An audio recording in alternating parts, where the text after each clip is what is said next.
Good morning, everyone. This is Kat Sturtz from rockingyourpath.com, and we're here for another episode of Fast Action Fridays. Today, my special guest is Sherri-Lee Woycik. Woycik. Woycik. Okay, Yeah. I should have checked that out before, and I think I did when we had our phone call. And pronunciation of names is not my strong suit. I'm really good with lots of things, but sometimes names not so much. And Sherri's going to be sharing her 4 easy steps to getting more clients, customers from Facebook. And I personally love Facebook. I use it for business. I use it for keeping in touch with my very large family, and we're spread all over the place when you count cousins and everything else. I mean, I've got 12 younger sisters and brothers, and all but one are on Facebook. So that's how we keep in touch. 13 siblings in your family. That's amazing. Well, and I have one full-blooded brother, and the rest are half siblings. But it's pretty cool. It's pretty cool. We all love each other and get along well. All right. So Sherri, you're from Social Media Minder, and tell us just a little bit about yourself. Well, okay, I'll give you the Coles Notes version. I started my business 6 years ago now, and I had started a business previous that was a mail subscription service for kids. So parents would subscribe, and then the kids would get mail every month. And I had started out doing your traditional, let's go to events and meet people and sell. And then I discovered online marketing, and I started I really built that business on Twitter and didn't really know what I was doing, just figuring it out as I went along, and had a Facebook page and just really hit and miss trying to figure it out. But I built the business, over 100 subscribers all over the world. And about a year later, I went, gee, I really love the social media side of it, and I don't love the stuffing envelope side of it so much. And I was hearing from my local community that I was involved with that they didn't know what to do with social media. So I decided I could teach them workshops on how to use Facebook, Twitter, and LinkedIn for their business. And so that's what I started doing about 6 years ago. And it was just really meant to be a part-time gig. It was supposed to supplement. I was married. I had 2 kids. I was homeschooling. I wasn't trying to work a full-time job at all. I wanted to be with my kids. But about 6 months after I started doing that, my husband of 14 years decided he no longer wanted to be married. And one day when I had my kids out at the pool for swimming one afternoon, he actually had somebody in to change the locks on our home. Oh my goodness. He called me on my cell phone and said, don't come back. And that was the end of it, and the last time I've spoken to him. Jeez, sounds like he was a little threatened by your display of power and ability to earn an income outside of what he was helping contribute. My story is different, but man, I wasn't locked out of my own house. I don't think I never went back. But it was shocking. Let's just say I knew things weren't awesome in our marriage, obviously, but I didn't know it was going to go that way by any stretch. And so, all the upheaval around that and trying to deal with everything that was left behind. And of course, 2 kids who were 6 and 10 and devastated. Wow. Yeah. And they, 5 years later, they've still never heard from him or seen him. Wow. So a lot to deal with, but all of a sudden, overnight, I'm the sole provider for a family of 3 and need to deal with that. So I just kind of went, I've already got this started. People are asking me, I've taken your courses, but I still don't want to do it. Can you do it for me? Can you help me out? And really within, I would say 6 months, I had a dozen clients that I was managing their Facebook and Twitter and LinkedIn for, and just kind of kept going from there and haven't looked back. That's awesome. And to be able to provide yourself and your kids a income that you could stay and help them, be there for them. That's awesome. That's probably the main thing most of us get into this type of field for. I know myself, it's allowed me to, help care for my husband through his illnesses. And I'm super glad he's getting back online. He can't go back to regular work, but he's starting to build a following on social media as well. So let's segue right into your tips. How do we do this? How do we make it work better for ourselves and our businesses? Well, and a lot of people go on Facebook and think it's like the field of dreams. Let's just create a page and then I'll post once a week and tell you about my specials or my deals or where I'm located or how great my business is. And that'll be it. There's over 1 billion people there. I'll have a flood of customers and I'll have to hire people, right? Oh, yeah, that's what they think. A lot of people go onto Facebook thinking that, and it's not that simple, but it doesn't have to be as hard as a lot of people feel that it is after a while. So after going through all of that, being able to stay home with my kids and still let them homeschool, that was the one change I wasn't going to make. And I knew that, the first couple of years I was working a lot. And every time I was working, I felt like I was neglecting my kids. And every time I was with my kids, I thought I was neglecting work. And I know a lot of moms feel the same way. They want to work enough to support their family, to be with their kids, to maybe go on a travel, maybe support a husband or get a husband out of his job. Or the other way too, a husband, right? Yes. Dad's Absolutely. taking care of their kids with single But homes. They don't want to work 80 hours a week. Yeah. And they want to actually be present for the people that they're doing this work for. So over the years, I have really focused on figuring out a system that works. So really in 4 steps, if we're focused and concentrated in our effort and not getting distracted by our news feed, then we can really turn this into a client and customer generating machine. So the first thing is really know your audience. And I think it comes back to that in all of business, right? This is the key. And I don't just mean demographics. We need to know the demographics, obviously. That's super important, but go deeper than that. Understand their why and why they have their why, right? Simon Sinek is fabulous about knowing your why, but I believe there's another layer under that. Why do we have that why? Yeah. And when we know that, then we can help them achieve those whys, their successes. And if we are helping other people succeed, then we'll never have to look for business, right? They'll just be coming towards us. Because there are billions of people around all looking for help with solutions. And absolutely, no matter how smart we are ourselves, we all can benefit from an objective eye from someone else, and sometimes having what we need to see kind of plastered right in front of us, but in a way that resonates with us. So we're not talking, in your face marketing. We're talking about understanding how to reach your target audience, right? Right. And using Facebook, a lot of people look at Facebook as a way to advertise their businesses. And I look at it as a way to do market research and to build relationships. Yep. So every time I post something on my Facebook page, it doesn't go viral. Let's be honest, that's never going to happen. Well, never's a long time, but not every post. Right. Not every post is going to go viral. Right. Every once in a while, you're going to find a post that's going to go crazy and people resonate with. That one, you want to assess it and find out why, figure out why, and test it and try new stuff to see if you can replicate it. And then the ones that don't go viral, those aren't failures, those are learning. That's market research. So what didn't happen? If people didn't respond to it, then it didn't resonate with your audience. Yeah, exactly. And we want to figure out why. So knowing your audience is key. And, people talk about, I want to post about my business. The next step is engaging your content. And people struggle with this. I'm talking about my business, but nobody's responding. Well, how about we talk about what's important to them? Yeah. So if I'm working with women, as an example, and let's say I'm working with a lot of moms, because that is a niche that I really work a lot with, because they look at what I've succeeded in doing and they want to do the same thing. So I'm working with a lot of moms, and if I know that they have the typical after school challenge, I can only work till 2:30 because then I have to go pick up the kids, and then I'm driving here and I'm driving there. We're eating dinner in the car. Well, maybe I'm not going to talk to them about how to do their Facebook while they're in their car. Maybe I'll give them a really easy recipe that they can cook and prepare for meals in the car to make their lives a little easier.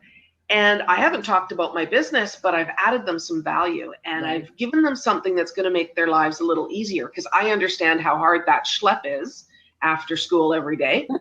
And when they're thinking about who am I going to get Facebook advice from, they're going to get it from the person who helped them solve a multitude of problems, not just one, who understands their business and their lives, right? You're demonstrating how to do it well for the engagement. And those are the people I gravitate to, not the ones that just tell me what should be done, but the ones that demonstrate by how they do it.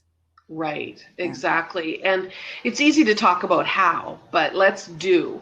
And, test it all. If I post recipes for 4 weeks and nobody responds to them, I'm going to look at that and go, okay, well, people aren't interested in recipes, so I'm going to stop doing that. Maybe I'm going to work on something else. Maybe I'm going to, ask questions about what's your biggest challenge.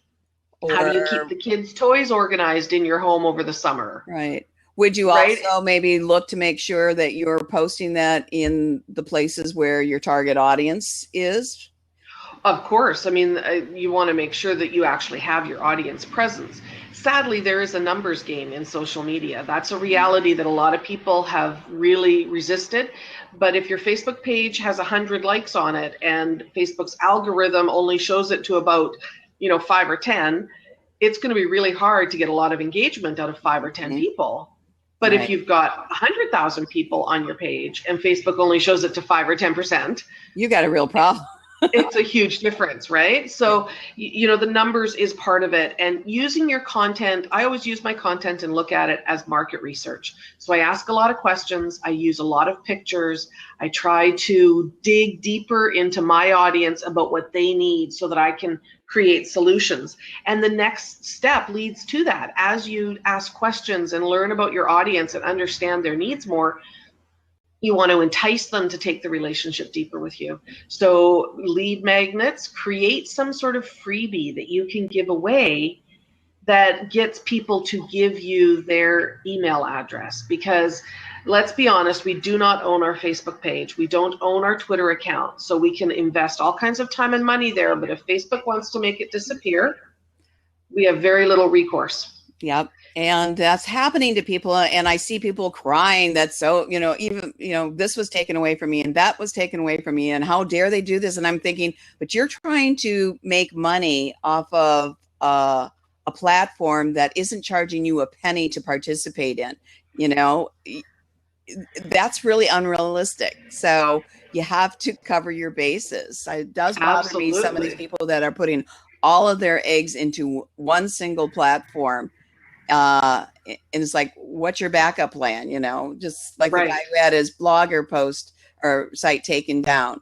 He doesn't know what he did. All we're hearing is what happened after the fact. There had to have been a reason, but for him not to have copies of his artwork somewhere else, that's on him, Yeah, for sure. For sure. And, that's why I say, if you're on Facebook and you're building that platform, then make sure that's the chef going through my picture here. Hi, chef. Wave at everybody. And for those who are weren't here when we first started, I'm actually broadcasting from Detroit today at my sister's house. So we're a little bit mobile today.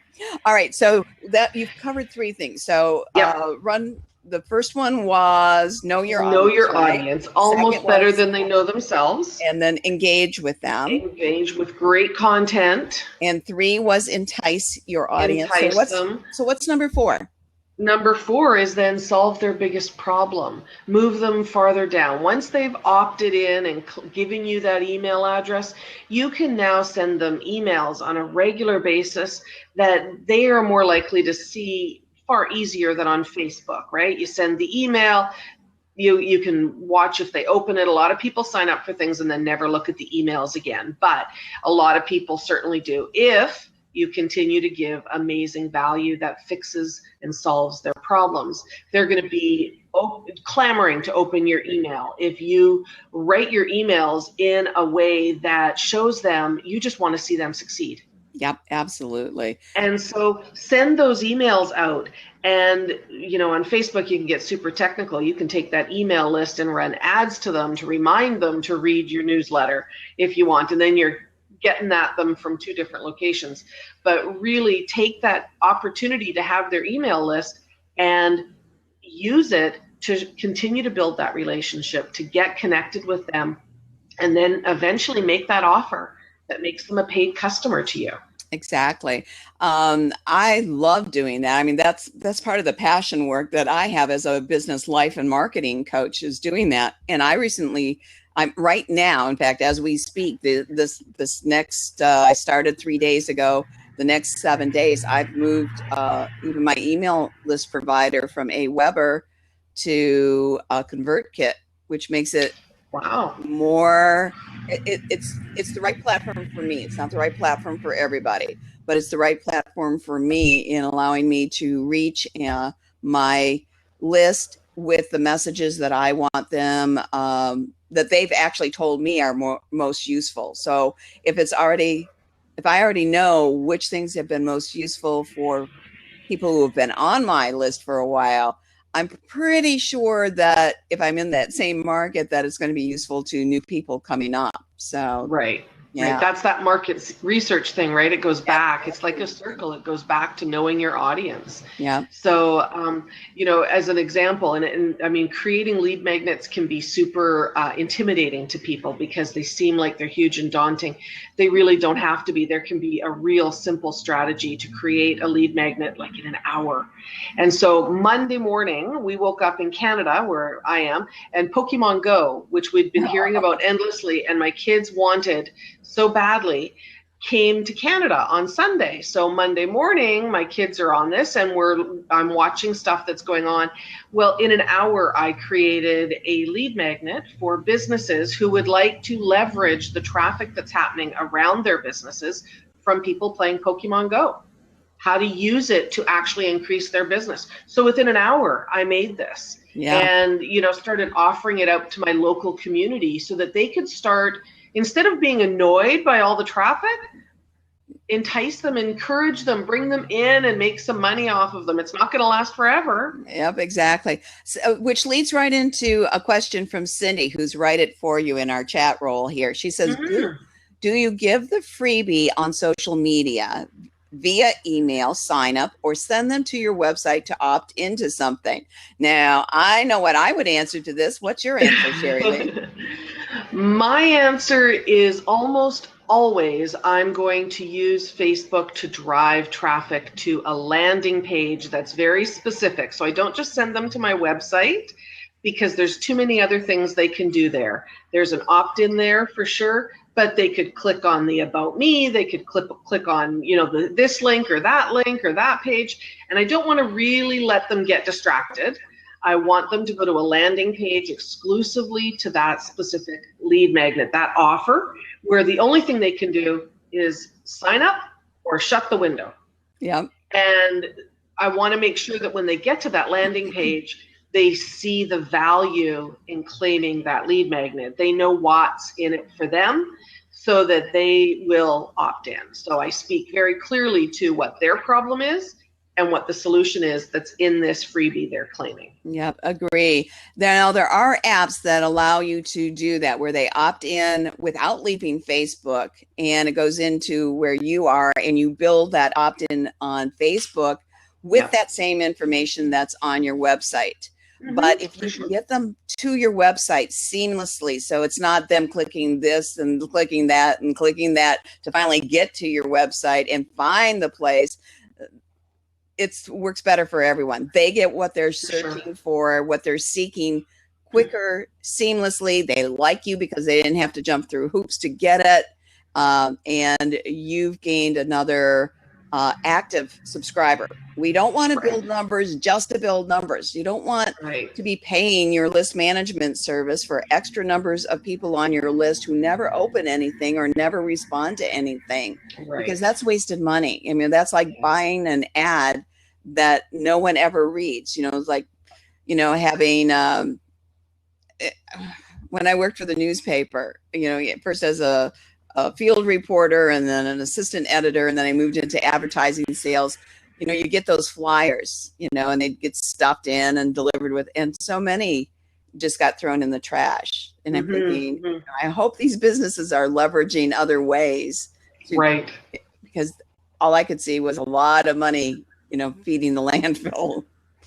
Absolutely. And of course, you want to stay on top of that. If you've got people that aren't opening your email, then you have to ask yourself or them, what is it that they actually want that would make them open the email, so that you can start sending content that's more valuable.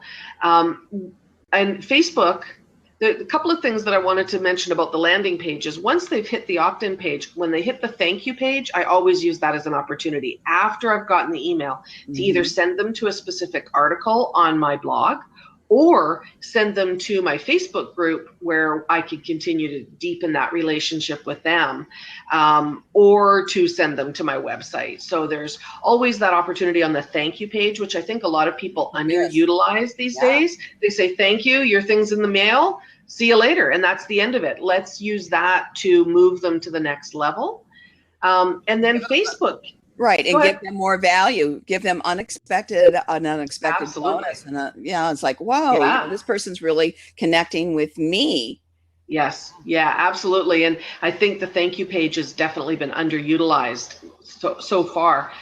And then Facebook came out last year with lead generation ads. So you can actually now run ads to offer a lead magnet and collect email addresses without landing pages. You can build it right within Facebook as part of the ad process. So there's, another step to it. You either need a fairly expensive third-party app that integrates to run those email addresses directly to your email service provider, or you do it manually, which I'm doing it manually still, but I'm collecting email addresses so that I never send people off of Facebook. They sit on Facebook, they see my post tells them what's in the lead magnet, they give me their email address right on Facebook, and then they continue their merry way, and then I put it into my email service provider, and boom, they get their freebie. Right. So there's also that opportunity, which takes away that need for that third-party landing page option. Right, and my Convert Kit, the way it's set up, puts them into a new series that just continues. You already know that they've expressed interest in a particular thing. If somebody wants to join that open seat, we can. We've got about 8 minutes left. I think that was an accident by somebody just joining here. Hey, you're welcome to come on. Well, let's check it out first. He just came on, so he's not even sure what the conversation is. But I want to acknowledge Pat Roquet that's been posting in the chat. Now I know Pat's very knowledgeable on this too, and she's going to be a future guest. I think it's in August. I don't have my calendar handy, but she uses 22 Social for that, and I like 22 Social for certain things. And I like when I hear that people are using 22 Social and all of the things that they are doing. I'm going to let her come in and talk about it herself. Yeah, I love 22 Social. But it does bother me when I hear people putting everything, their entire online presence, into 22 Social. If something goes wrong with Facebook, you're going to be screwed. So Pat, can you tell us a little bit more about how you use 22 Social or the other points that you made? Sure. Sherri, nice to meet you. And you are awesome. So I was chiming along, and I think half those 110 props were from me because I love what you had to say. Well, thank you so much. So that's great. So start first with what is 22 Social for Cindy and whoever else may not know exactly what that is. Sure, I'd be happy to. So first of all, Pat Roquet, Rockstar Transformation Coach. I do social media and marketing and business coaching. So I've evolved over time. I'm a digital marketing expert who hates the tech of it. Is that a true confession? So because I've always had teams around me and throughout my career where I've had the support. So, but I do like to be able to get my hands dirty and jump in and create things. So I love having systems and templates that are easy to follow. So in my quest for making my digital implementation easy, I came upon 22 Social. It is a Facebook-based app. It's very low cost. And the training on it is unbelievable. So it allows for every Tuesday at 6:30 p.m. Eastern time. Andrew Lane is on there live, and he literally will go through and answer every single question that anyone has. He will look at people's pages. He will work you through. So starting with the end in mind, you're never alone. I paid a ton of money for ClickFunnels and a ton of money to a consultant, and it never worked. And they only had tickets for tech support, and the tech support only ever said, we don't know why that didn't work. So that's kind of not very useless. helpful. Exactly. And Infusionsoft, I was worried because I felt shackled because it was so hard to beg people actually to pay them thousands of dollars. You had to beg them to be able to pay them thousands to own it. So I personally wanted a simple tool that I could have set up as a system, and I could add landing pages or promotions if I wanted to and follow my templates. Kind of easy, right? No major rocket science here. And that's what I found it to be. So Sherri, acknowledging your greatness and what you were saying. So when I have a new program that's launching next week, or in the beginning of August, excuse me. So my app ends with the link /notify. So if someone wants to get notified, they're steered to my landing page. It gives a little information. The button says get notified. The link says notify. And then they are now in my funnel, and I know where they came from, and it connects to GetResponse or Aweber or whatever, MailChimp, whatever you use. So having your system set up where it connects to your basic email, again, it could be MailChimp, it could be as simple as possible. It allows for customization where you can put in video, audio, blab. So in other words, this blab could be broadcast through that. I created a live theater, I call it, on my site. So on my Facebook business page, there's a tab that says live blab, and then my blabs host right through it. Fantastic. You can integrate documents, literally amazing things. Yeah, it's pretty incredible and pretty in depth. I've played around with the free version of it, and as I start, you can't do everything at once. This is what trips people up, is that bright, shiny new object. Oh, I should be doing this. I should be doing that. I should be doing that. Oh, I could do that too. And then they never get started doing anything. Yeah. So unless you're ready to jump into the deep end of the pool and you already know how to swim, my suggestion is full-blown 22 social is probably not your best choice, especially if you haven't identified your market and you haven't got your floating wings under you and your tail flipper going, Right. So what I recommend in a situation like that, it regardless of what the tool is, you've always got to step back. And Sherri, you did a great job. Start with your why. What are your gifts? Who's your ideal audience? How do you serve them? How do they feel when you serve them? You need to own that. That bucket of information needs to be owned. I don't want you to spend a penny or a dime or time on all the tech, because it doesn't matter, because you're throwing chum out in the middle of Central Park instead of in the middle of the, in a little pool where you want to be fishing. Absolutely. So, all right. Let's go past that, but just make one app. You can start with one and do a get notified or a sign up. Start with one. Yeah. Get comfortable, and then you can always grow. And I would recommend that with any landing page you use, any software, any app, right? Yeah, that's great advice. Absolutely. All right, we're coming up to just a couple more minutes we've got here. I just posted Sherri-Lee's free Easily Build Your Business on Facebook ebook, and you can click that link. Anybody who's in the live chat, you are welcome to put your contact information or a link to your own freebie or your website or your Facebook or your Twitter. I trust people. Nobody has screwed over or been disrespectful to my community yet, and that's the way I like it. So you can do that. Thank you for joining us. I'm not sure he's still here, but he popped in for a minute. Sherri, do you go by always Sherri-Lee, or is it Sherri sometimes? Always Sherri-Lee. Always Sherri-Lee. Oh, and Marissa did show up. Marissa, you're going to have to catch the replay. Some awesome information. Marissa is calling in from Colombia. So we really do have a nice worldwide audience here. Preston was here from Central America, We often Wow, have South global. Africa here, Scotland. They just got back from a vacation, so I know they're a little bit back. Oops. But Sherri-Lee, finish us up with either a summary or whatever you think is appropriate. And feel free about talking about your own products or services. Thank you, Kat. The thing about Facebook is it's kind of like what you were just saying about any app, about 22 Social. It can be overwhelming, and there's a lot to it, and it can be hard to manage in the time. So while I always tell my clients, pick one social network and start there and really get good at it and leverage it and make money off of it, and then start adding in other networks as you can start managing more things. I'm a big fan of do one, do it well. Nodding heads here. So I'm a big fan of that. So if you're going to get on Facebook for business, then focus on it for business. I try to avoid my news feed as much as possible because it's a huge time suck. I have an hour that I allow myself to sit and look at those kitten videos and waste my time and veg. But then I'm focused. Then it's about business.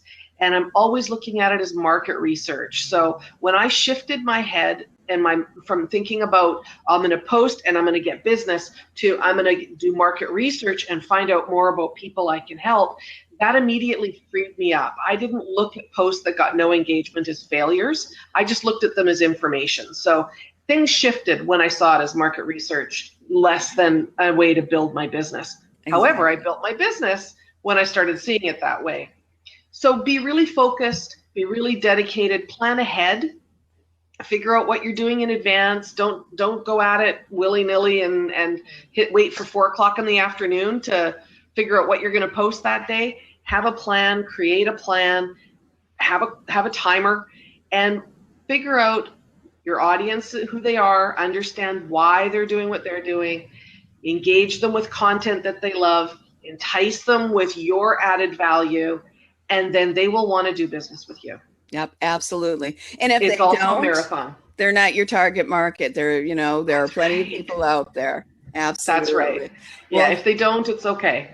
Well, thank you so much for joining me today. And everybody, once again, this is one of my sister's wonderful kitchens behind me today. We're headed back. I spoke at an event in downtown Detroit yesterday, which was wonderful.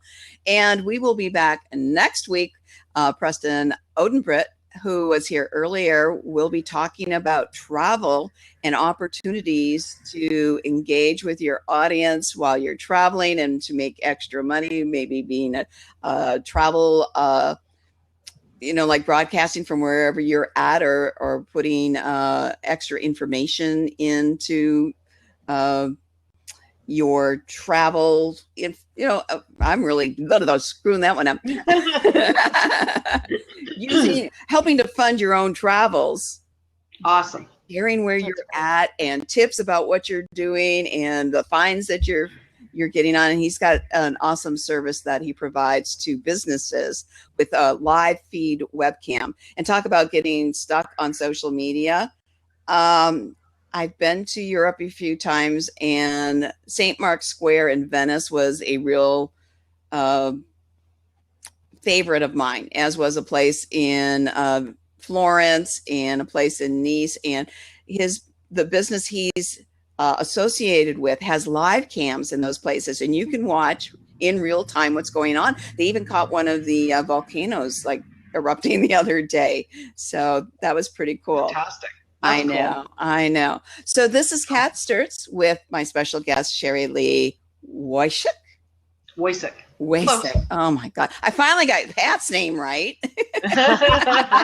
Thank you for joining an Open Sea with us today, Pat. And we will see you next week on Fast Action Fridays. This is Kat Sturtz from rockingyourpath.com saying, remember to rock your unique path to success. Thanks, everyone.